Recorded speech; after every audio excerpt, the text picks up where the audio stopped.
We've got Doug Aldrich from the Dead Daisies joining us, also ex-Whitesnake and Dio. Welcome.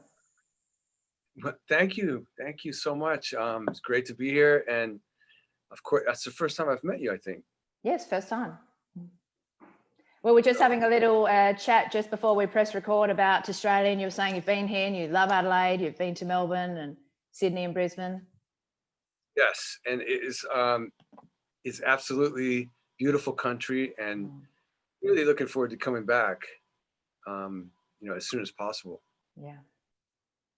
So I want to talk to you about Holy Ground, the single. It's pretty amazing. If you want to just tell us about it. Well, firstly, so Glenn Hughes wrote the lyrics. Glenn Hughes, actually, Glenn brought that song to the band, and we daisified it. Yeah. So what does that mean exactly, daisified it?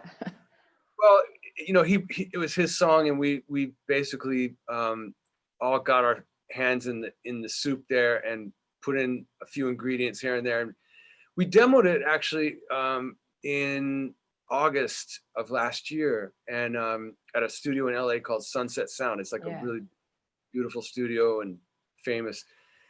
And we cut it pretty quickly, and so we decided it wasn't really for sure going to go on the record. But then we revamped it, and we all kind of put our style into it, and it turned out really good. We slowed it down a little bit, simplified some parts, and tried to give it a little bit more dynamics than the original demo had, so that it's got the power of the riff in the beginning, and then it comes down for the pre-chorus, and then explodes for the chorus. Yeah. But yeah, Glenn has great lyrics, and that is kind of fitting for this. For me, it's like for me it's kind of like holy ground is your soul, and it's not. Some people would say holy ground, the Dead Daisies, holy ground. That's like kind of cool too, but for me it's about the soul. For Glenn, it's probably something different. But the cool thing about Glenn's lyrics is you can read into stuff in a lot of different ways with his lyrics, and I really love that about the way he writes.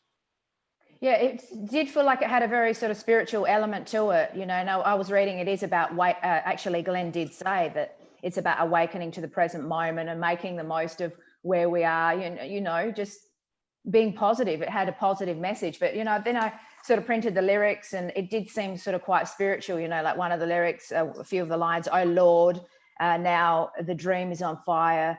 I roar and I couldn't get higher. I'm on holy ground. Your grace is found." It's beautiful, strong, rock, soulful, all that mixed together. Yeah, he's a very soulful person and very spiritual, and his lyrics are super important to him. So I'm going to tell him what you said, that's going to make him very happy. Yeah. Absolutely. And it's also, I saw that you're all sort of in the south of France doing the album as well. Yeah, we cut the album in a chalet.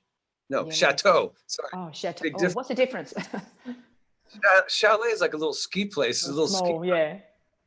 Chateau is a grand sort of almost like a castle or something. And so we were able to live there and record there. And we basically would, we'd wake up in the morning and come down and have breakfast together. There was a chef. And then we'd go directly down the hall to the studio and work all day, and then come in and have dinner.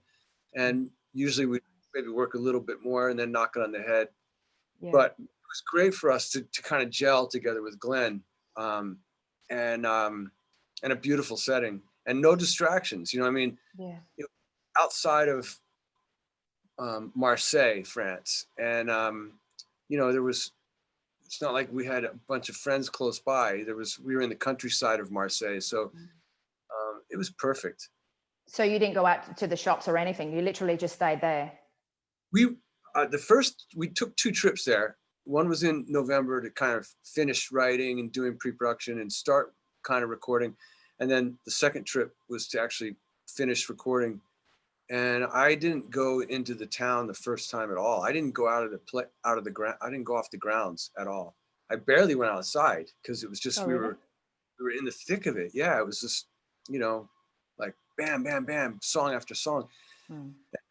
The next trip, it was getting close to Christmas, and I went in town to see a little bit of the Christmas celebration stuff. And in Europe, I'm sure it's the same in Australia. You know, there's Christmas markets and stuff like that. Yes.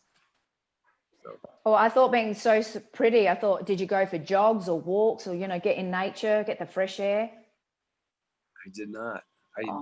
Really? Our management, he would go, David Edwards would go for a walk every day, and he's Australian. He probably walked 5 miles a day, but we were busy, you know, we were creating music. Yeah. That's what we were there to do. I suppose you got exercise there. It seemed like a big place. Yeah. Walking up and down and the stairs. Absolutely. We got a little exercise, and then just, you know, throwing some shapes in the recording room periodically. Yeah, absolutely. How long were you there for? You know what I mean by throwing shapes? Yeah. It's like, you know, when you do the guitar moves and stuff. Yeah. Anyway, we were there for first trip was like 3 weeks or a month. Second trip was 3 weeks. 3 weeks. Okay, that's not too. Gee, you really buckled down and got it all done, and that's sort of quite a quick amount of time, wouldn't you say? Yeah, we were pretty prepared going in there, and the other thing is there were a few things to finish on the back end, and we just did those in LA. You know, like the producer Ben Gross, who did a great job. He would call and say, "Hey, I need you for a couple hours," and I got like he would have a list of things he wanted me to hit, like maybe put a guitar on some song with this different sound, or maybe redo a part. Maybe there was some tuning on something, and he would say, "Can you redo this bit or whatever?" So just final touches were done in LA, and he mixed it in LA. And I like what you say. I saw another interview, and you were saying that you like to sort of take on people's ideas. You know, you're not sort of stuck in your way, and you don't sort of, you know, reject other people's ideas. You're very open, and even if, you know, people don't like an idea, you just say, "Hey, let's just see what happens," and usually it turns out well, and that's always a good attitude to go in with. Finally, Bianca, I'm learning after all these years. You told me a long time ago to start learning. You were like, "Doug, come on, smarten up." No, I'm just joking. But anyway, after, you know, so many years of recording and being in the studio with some really amazing people through my times, I've learned a lot, and I've learned that, you know, being closed off doesn't serve anybody, including the song. It's like you got to be open to try stuff, you know. And I think everyone needs that, because it's a lot of times when you'll spend time, it's not just about music, it's about, like, you know, say you were decorating your house and your boyfriend or husband says, "And I want to go with this way," and you're like, "Well, I want to do this," and it's like you can go back and forth about it, but if you take the time and look at some pictures, it'll become clear which way is kind of the best. I guess, you know. That's how it is with the music. Give it a shot, give it a whirl, as they say, and the right way will reveal itself. Yeah, absolutely. Now, so it's the album's released January 22nd, 2021. That's right. Yeah. Exciting. Totally. I mean, we've been waiting this whole year because of the obvious reason, and I actually can't even believe how close it is now. We're already halfway through December. It's going to be almost a little over a month, maybe 5 weeks. That's right. It certainly has gone quick, even though it's been a hard year. I mean, we've got through it. Here we are, Christmas time. I know, it's amazing. I haven't done any shopping whatsoever. No, either have I, actually. I think we all get to sort of get off the hook this year. You're right. I think everyone will be pretty easy, and I mean, it's going to be quiet around here. I don't know how it is. I think Australia is one of the leading countries in being safe, and the US is one of the most dangerous ones right now, unfortunately.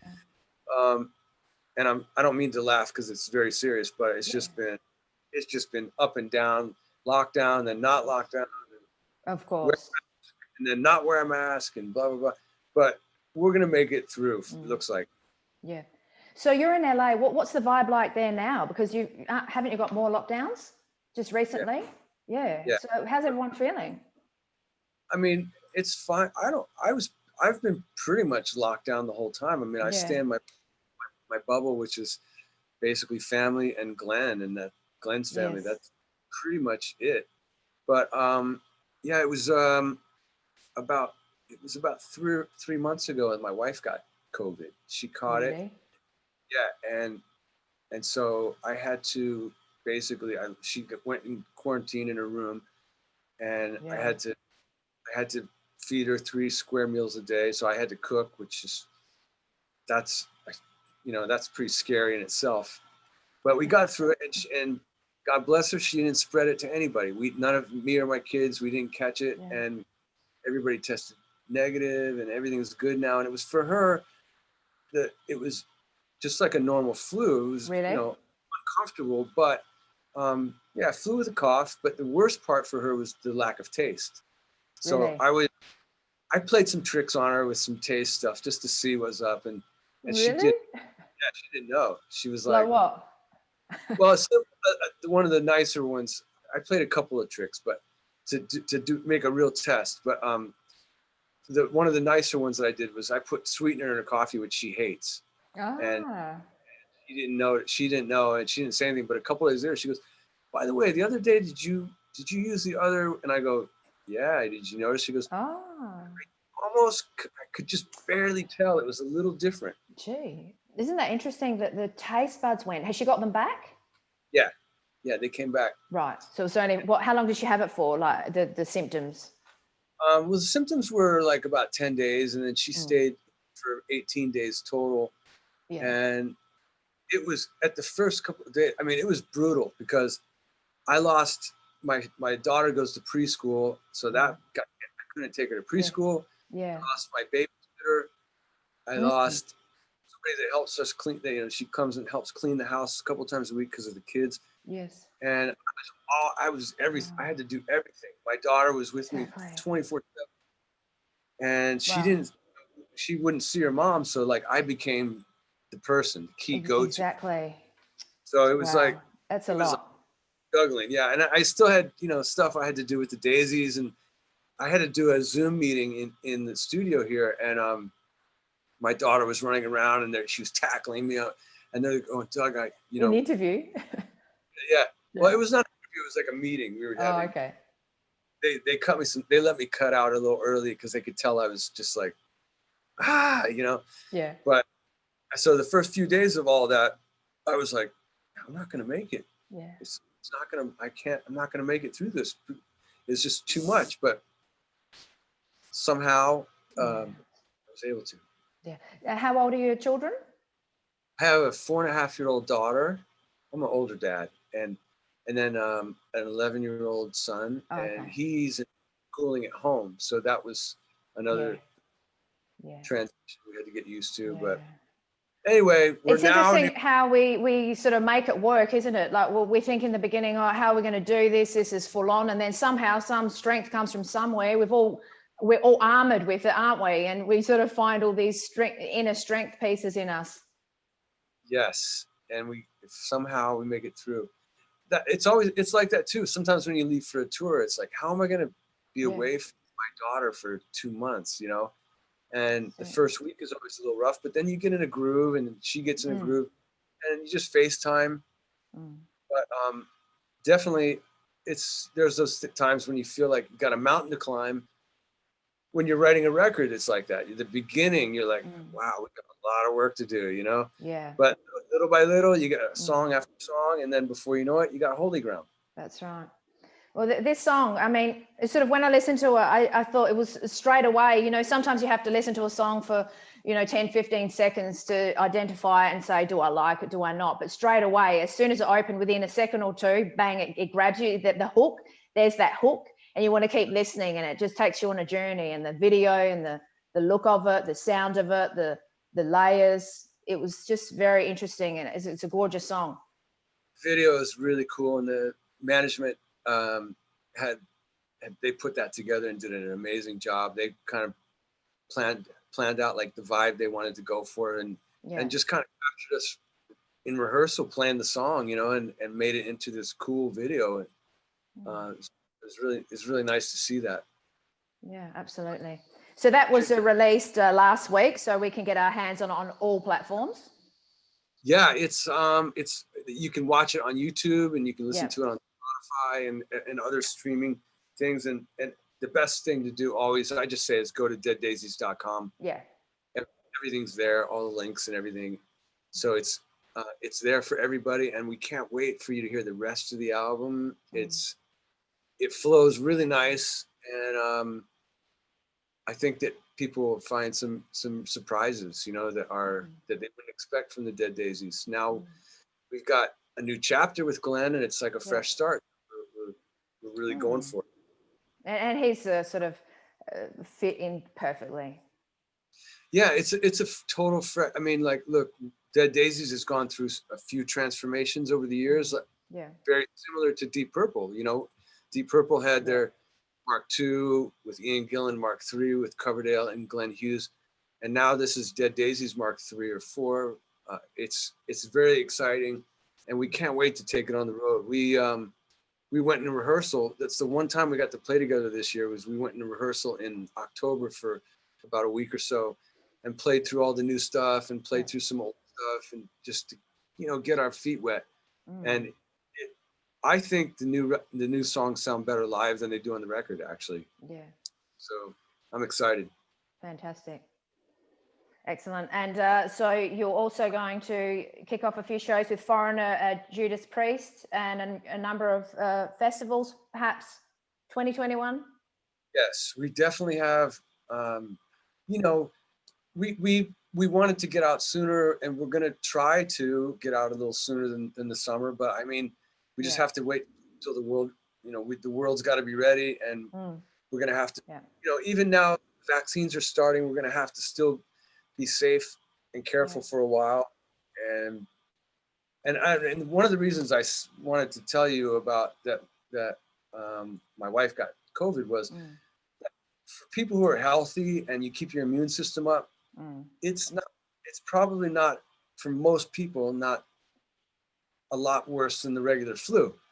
If you've got existing conditions or you're older, of course, it's way more dangerous, as we know. That's right. I just wanted to share that, you know, you can live with somebody that's got COVID, and you're not going to, you know, if you're careful and you keep your distance, then you'll be okay, I think, you know. That's right. Do all the right things. So we gotta work with this virus until it can be eradicated, you know. Exactly. Any last words to our listener? Anything else you'd like to share before we say goodbye? Well, Bianca, I don't want to say goodbye, so let's continue. No, I'm just joking. I'm just joking. But I want to say thank you so much to all of our Australian fans and the fans all over that are following you, and just wish you guys a happy Christmas, and be safe and sound, be careful, and can't wait to see you on your holy grounds. Absolutely. We look forward to it. We definitely keep an eye on your YouTube page, your website, see what's happening, keep up to date. Daisies are on always heavily on Facebook. I just did a live chat yesterday with some people, and it's on Facebook right now. You can check it out. And and then they're on Instagram with stuff all the time. We have a really great social media team that helps us keep it together. And it's also good. I saw on your YouTube page that you guys sort of do things like the drumming sort of session. You do like a minute in your pajama thing. What is it? A pajama session, a little lesson, a guitar lesson. So it's good that you guys you got your little projects to do. You keep the viewers sort of entertained, and we all like that. Yeah, well, that's important. We want to, you know, stay connected with our friends and fans, and that's the best way to do it. We, you know, that pajama thing was just a joke, and then all of a sudden, our promotion person Kat said, "Oh, you should do that some more. We'll make it a thing." And I did it like 6 times, and then I was like, I don't have any more pajamas. I've used them all. Yeah, I saw a couple of times you had the same bottoms on, but just the t-shirt. So you don't do the pajama top, do you? You still want your t-shirt. Yeah, well, you know, because also my wardrobe has been limited this year because everything was in storage because of of moving out of my house. Yeah. But yeah, because they said a couple of times, they're like, you know, dude, you're wearing the same shirt you wore last time. I'm like, ooh, sorry, you know. But anyway, well, you do wash them, so it's fine. yes. And then the Pajama Jam has evolved into cooking with Doug. Bless you, or yeah, excuse. Sorry, thank you. No. And it evolved into cooking with Doug. Now I'm doing a cooking show now. Are you? I did my first. Well, for the Dead Daisies, it's just for fun, you know. It's a. I showed my guacamole recipe, and I'm looking for another recipe to unleash, as it were. Guacamole, avocado, olive oil, lemon, salt. What else you put in? Oh, yours sounds even. I didn't put olive oil in mine. I put corn and garlic and onions, salt and pepper. A little. I've been told sour. No, I kept it with. I put lime in it. I kept it pretty mellow. Just you can always go with some chili oil or something like that to spice it up, I guess. But mine's pretty mellowed out for you. The whole family can go for it. Did you say you put sour cream? No, but I've been told that sour cream does go good.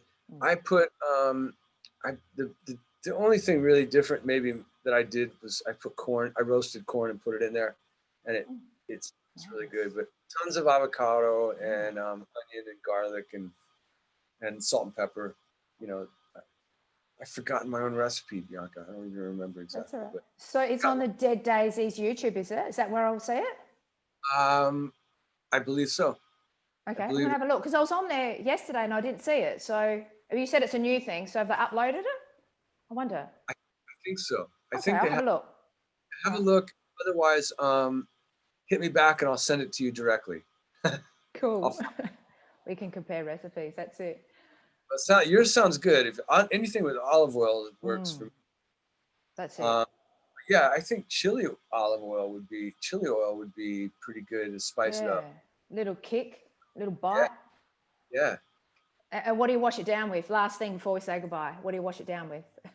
Well, I would normally, my go-to would probably be cerveza with beer. Would be beer. Yeah. Cerveza, as they say in Spanish. Yeah, just to go with the vibe, you know, a Mexican beer or a Spanish beer. So you're not a wine person, and being in France, you didn't get into wines? Oh yeah. I'm a wine person, and I'm not like a super hard alcohol guy, but I like wine, and I really love Japanese sake a lot. I love sake, cold sake. A friend of mine turned me on to it a few years, it was probably about 10, 15 years ago. And at first I was like, this is way too heavy. I'm used to the hot sake. It's kind of just mellow. But as you start to just realize you're not supposed to pound it, you're just supposed to, it's really, it's wonderful. I love it. It's like the same kind of thing as wines. So yeah, I got into the wines in France, and you guys got some grapes over in Australia too, I understand. Yeah, we've got some great wines. My husband's actually a wine collector, so he knows everything about it. Don't ask me about wines. Awesome. Yeah. Awesome. Hopefully I'll get to meet you guys in person, and we can sample some that he recommends. That'd be great. Well, let us know when you're all down in Adelaide, and I'd love to have you at the studio. We can talk sort of at the radio station in person. I know you guys are busy, but if you can. Are you kidding? Anything for you. We really appreciate all you're doing, not only for us, but for the music and musicians, because obviously we know that this year has been brutal for the music industry. We got to get back off our feet, and we got to help each other. So we appreciate what you're doing, you know? Of course. Well, music, what do we do without music? Music, that's what we've got on in our homes when we're at home. Music, you know, of course you watch the news and TV, but music makes you feel good. That's what we want. Absolutely. Absolutely. Hey, let me check this out. My son is FaceTiming me. He wants to know. Hey, buddy, hang on 1 second, okay? I'll be right there. Okay. I love you. Love you. Okay, bye. Gorgeous. Doug, sorry. Sounded irritated with me. He's like, where? I know he's going to go, Dad, where are you? And I didn't want him to. Is he in the house? I'm actually in the studio at the old house. Yeah. We rented a house 2 doors down where we're staying. We were talking about staying in my studio and 4 people in the studio, we would have gone crazy. So, you know, we actually found a house two doors down. This way I could actually save money and do the contracting myself. So long story, but he's down the street. I'm going to go home and make dinner. Perfect. Thumbs up. Thumbs up to you, my friend. And Thank you. all the best. Thank you so much. Have a happy Christmas. Merry And Christmas. all the best. Thank you, Doug. Thank you so much. All right. Talk to you soon. Talk to you soon. Bye.